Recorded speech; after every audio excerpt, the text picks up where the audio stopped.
আসসালামু আলাইকুম।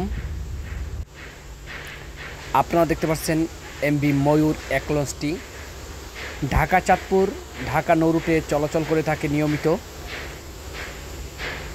লঞ্চটি বর্তমানে চরমোনাই বাৎসরিক মাহফিল শেষ করে মুসল্লিদেরকে নিয়ে চাঁদপুরের উদ্দেশ্যে ছুটে যাচ্ছে।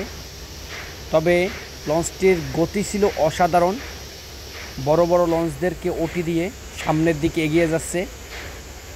আপনার সামনের পানি ভাঙ্গার দৃশ্যটা দেখলেই বুঝতে পারবেন লঞ্চটার আসলে গতি। একটা কথা আছে, ছোট মরিচের ঝাল বেশি, সেটাই প্রমাণ করলো এই ময়ূর এক লঞ্চটি।